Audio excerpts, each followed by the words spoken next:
It's time for Around the Ozarks News, brought to you by the Springfield Greene County Park Board, Blue Current, and Thompson Sales. Here are your hosts, Ethan and Sarah Foreheads. Good morning to you. Here we are on Thursday. Hope your week's going well. We're going to start out with some news, and Sarah's going to start. A new state law will freeze property taxes for some seniors, but you may not be seeing that benefit just yet, or actually you are not yet. Here in Greene County, the collector says about 15,000 people have applied for the property tax freeze, but even if you are approved, you won't actually see a change to your bill until next year. In 2025, when the assessor reassesses everything, that's when the tax credit will appear on your statement. Seniors across the state do have until next year, June 30th of 25 to apply for this. Missouri State University has appointed Dr. Tamara Jenke as interim provost after the current one left sooner than expected. Dr. Jenke is known on campus in the College of Natural and Applied Sciences. Still no word on why John Jasinski is leaving his provost post early, but he was one of 3 finalists to replace the outgoing president, Cliff Smart. So far, they've had more than 60 people apply for the permanent provost job. Okay.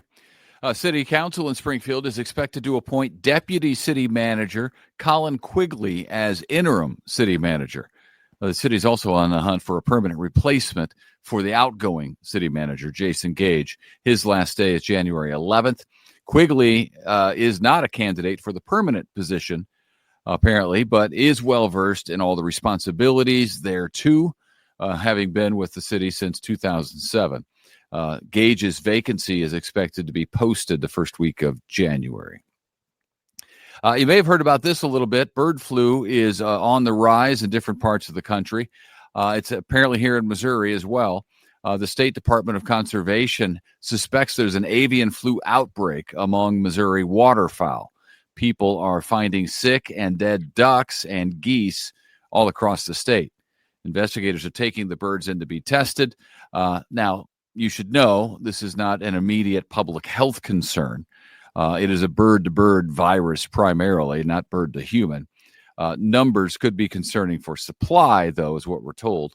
You're advised to not touch any dead geese you may come across, waterfowl or other birds, but report them to the Conservation Department. And if you have pets outside, try to keep them away from the dead birds. Yeah, it's interesting always when the bird flu outbreaks happen, right? Because you do see some pretty concerning headlines, but it seems to spread quickly among waterfowl. All right, switching gears now. Evangel University just got a big gift. Robert and Sandra Graper had 4 of their 6 kids attend Evangel. Both of them passed away in recent years and left $5.6 million to the university. They also left some big money to Nelson University in Texas and Southeastern University in Florida. Wow. Evangel says the Grapers were consistent supporters of Evangel due to their passion for Christian education and their appreciation for the experiences of their daughters there. Yeah, that's impressive. It is. That's awesome. Good for them. Very cool. What a legacy to give that kind of money to different schools, not just one. That's amazing. Yeah, no doubt. This is something as well. 3 games in an 11-day period. Not just any games. National Football League football games. That's the real deal. It's a tough gig. Somebody's got to do it. And the way it turns out on the calendar this year, the Chiefs will be the ones doing it. Not alone, though. The Texans, the Steelers, and Ravens will also have to play 3 games in 11 days. Chiefs quarterback Patrick Mahomes says it's tough on the body, but at the end of the day, it's the job, the profession. You have to go to work and just do it. But you will pay for it later, no doubt. He was asked whether he's ever had to play 3 games in such a short span, and he said, not football. Back when he was a baseball player, sure, but it didn't take us quite as much out of his body. So that's something that's coming up, and that'll be a lot of football. Yeah, that is definitely not something that football players Silver Dollar City do. says one of its roller coaster lovers is Silver Dollar City says one of its coaster lovers is riding Outlaw Run for the 10,000th time tomorrow. That is crazy. The guy's been keeping track of how many times he rides it. Dirk Garman, 62 years old.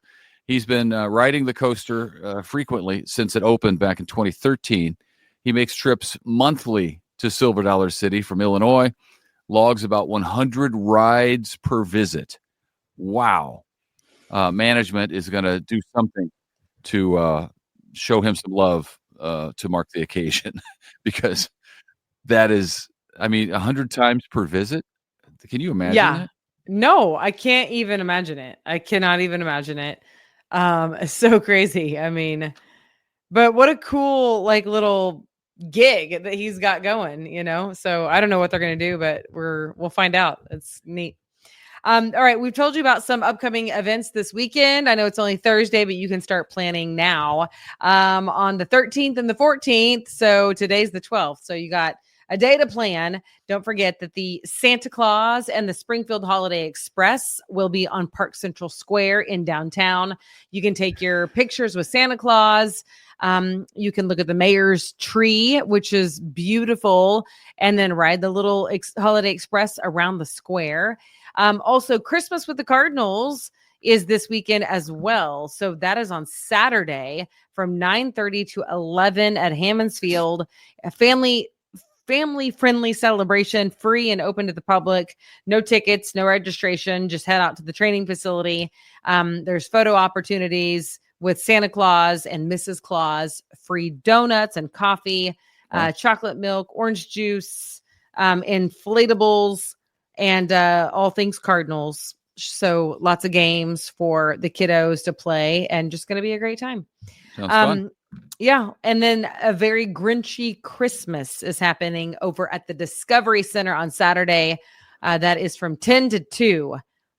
So should be fun. Lots of things. If you go to aroundtheozarks.com and you look on our events calendar, you'll see all sorts of things coming to the Ozarks, much of them this weekend, just in time for Christmas to get you in the Christmas spirit.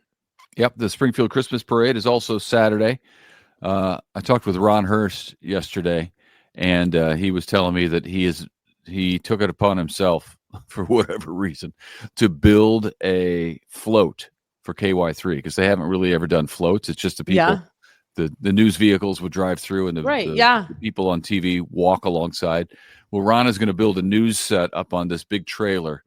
But I talked to him at lunchtime yesterday, and it was all still in his head. He hadn't really started. So I might go just to see how that turns out, honestly. That is so fun, though. I love that. And if anybody could build that, it would be Ron. So that's good.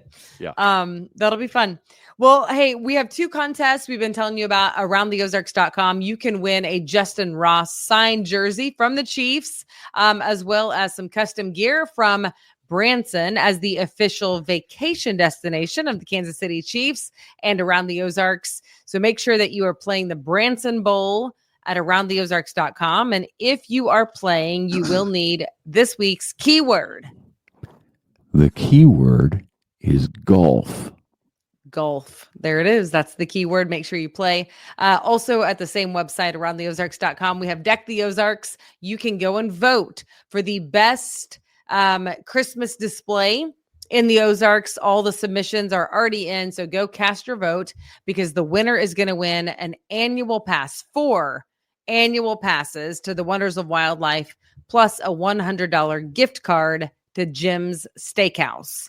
So whoever the listeners say is the best is the winner. So recruit your friends and have them go vote if you submitted that. You can find it again at aroundtheozarks.com under Deck the Ozarks contest. Yep. Always good prizes at aroundtheozarks.com. Always great events that you can find out what's going on, as Sarah mentioned. So we hope you have a fantastic Thursday, and we'll see you back here bright and early on Friday. Sounds good.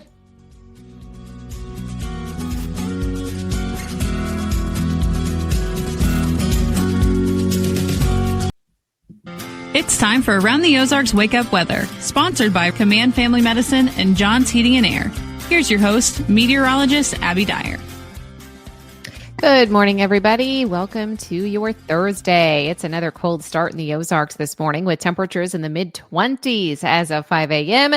But don't worry, it's going to warm up a whole lot more today. In fact, I'm expecting that high temperatures end up in the upper 50s. A significant warm up in store for us today, thanks to some sunshine and a southerly breeze that's going to return to the Ozarks. So we'll dive right in this morning. It starts with cold temperatures and sunglasses. So coats, shades, good idea across the Ozarks today. We've got a warm front that will affect the area today. And thanks to that, we'll see high temperatures actually back above average today, which will be a nice change of pace from Tuesday and Wednesday that were rather cold across the region. We did have some reports of snowflakes flying yesterday up in central Missouri. Today, none of that activity. It's going to be nice and mild all across the region. I am expecting that we will hold on to these mild temperatures as we head through the rest of the work week forecast and into the early part of next week too. Warmer conditions, they're going to stick around for the weekend, and that's good news because we've got another storm system that will likely bring some precip to the area as early as tomorrow. I'm thinking late in the afternoon on Friday into Friday night, even Saturday morning, we may hold on to some rain showers across the region. It looks fairly widespread, not a ton in the rain gauge, but this event will fall as rain and not winter weather this time around. Looks like the temperature profile will be warm enough to support rain the entire time. The middle of December still looking above average with temperatures expected to stay very mild through the weekend, and next week's looking very mild too. There is a good chance for rain though tomorrow night, and I'm holding on to that opportunity for rain on Saturday. Even still, we'll see temperatures near 60 degrees on Saturday afternoon. So the rain not holding us back at all in terms of temperature, and we will stay in the upper 50s both Sunday and Monday. We could see additional chances for rain move in as we head through the early part of next week. Once again, though, it looks like the temperatures will be warm enough to support rainfall events across the Ozarks, and we won't be dealing with the snowfall. Around the country, what's making headlines? Well, it's still the wildfires and the wildfire danger out in the southwestern portion of the country. We've also got heavy lake effect snow for parts of the Great Lakes today, and then light to moderate snowfall in the forecast for portions of the Sierra Nevadas. We've got temperatures that will be 15 to even 25 degrees below normal for the northern plains into the upper Mississippi Valley. So while we're getting a warm up here in the Midwest, there are still some areas that are still seeing some incredibly cold temperatures back up on the northern tier of the country. So feeling like winter time down there for sure.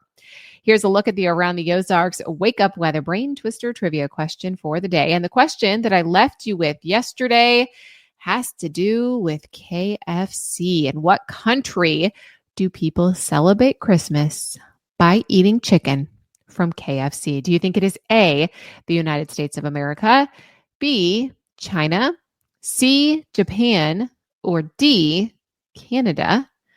I had a very similar question last year around this time about this interesting tradition. And if you'll recall, it is C, Japan. Kentucky Fried Chicken is a Christmas tradition in Japan, with millions of families eating KFC on Christmas Eve or on Christmas Day.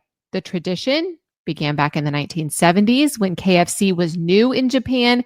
It started marketing chicken as the country's Christmas meat with the slogan, "Christmas is Kentucky." It's very interesting. KFC is a big part of Christmas in Japan, with about 3.6 million families ordering KFC for Christmas lunch. They sell about 10 times more on December 24th than a normal day. Orders for Christmas Day KFC can be placed months in advance. People actually have to queue up their order. Otherwise, they cannot guarantee chicken will be left for their family. And they do include a KFC Christmas pack, which usually includes an entire chocolate fudge cake, a commemorative plate featuring Colonel Sanders as Santa, and made-to-order fried chicken.